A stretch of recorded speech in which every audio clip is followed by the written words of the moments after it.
That's all any of you guys care about, yourselves. You don't care whether Appa is okay or not. Let me place you into a situation. Your entire support system, your family, friends, teachers, and peers have all been killed. Your culture erased. You and your partner, an animal that's only found in your culture, are the last remnants of your people.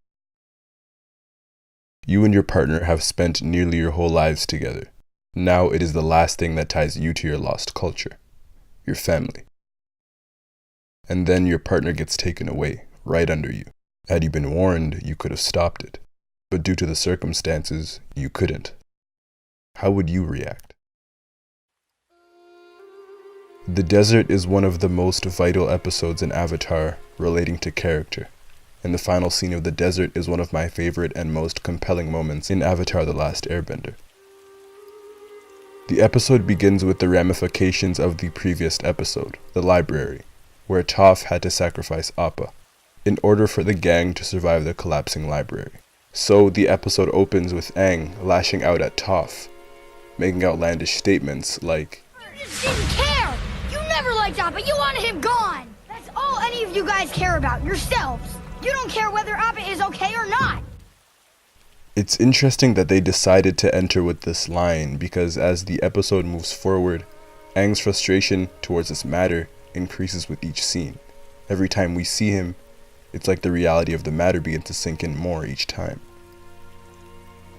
Following this, Sokka drinks cactus juice, a clear hallucinogen that eliminates his cunning intellect and ability to get them out of most situations. Sokka's main strength, his mind, being eliminated makes him almost useless. Because of the unstable terrain of the desert, Toph is also rendered almost useless, because she's now having major difficulties using her seismic sense to see and to use her earthbending. Aang as well was rendered inept because of his anger. The entire episode for him was spent looking for Appa or being upset at the situation, which obscured his judgment.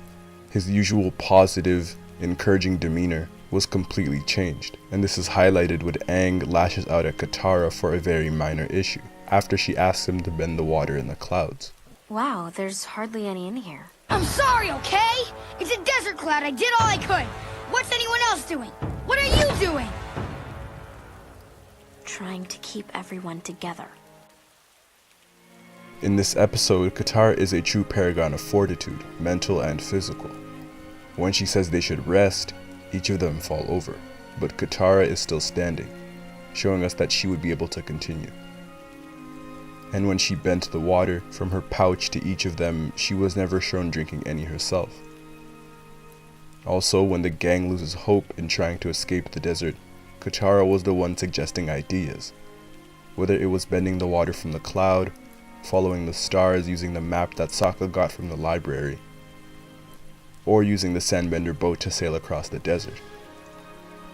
Katara in this episode embodies spirit. Without her strength and her unwavering hope, they would have died in that desert. To continue, when they meet the sandbenders who stole Appa, Aang's rage grows at the idea that they put a muzzle on him. Once more, I will repeat what was stated at the beginning of this video. Appa was the one remaining thing that connected Aang to his culture, the one thread that tied Aang to his people, his partner that lived through the iceberg with him. Appa is Aang's only family left. With that thread cut, Aang's reaction is so human. When Aang enters the Avatar state, in this mindset of vengeance, ready to release all of the fury inside of him, Katara doesn't yell out his name, she doesn't try to calm him down, but instead she grabs his hand. And this is interesting to me because while Sokka took Toph and ran, Katara stayed and held his hand. She gave him a hug. Katara is compassion. And even as Aang's fearsome Avatar state looked back at her, the simple expression on her face would tell the young Airbender that everything would be okay, that anger was not the solution. And Aang would finally calm down, and as his fury turned to tears, he fell into Katara's arms. And this is the moment that really hit me. I put myself into Aang's perspective. He was the Avatar, the bridge between both worlds, master of the elements. And with all this great power, he was unable to do anything for Appa. For the second time in his life, Aang would feel helpless. First, when he wasn't able to save Gyatso and the rest of the air nomads. And now he lost his friend. And this moment alone makes the desert episode such an important and powerful one.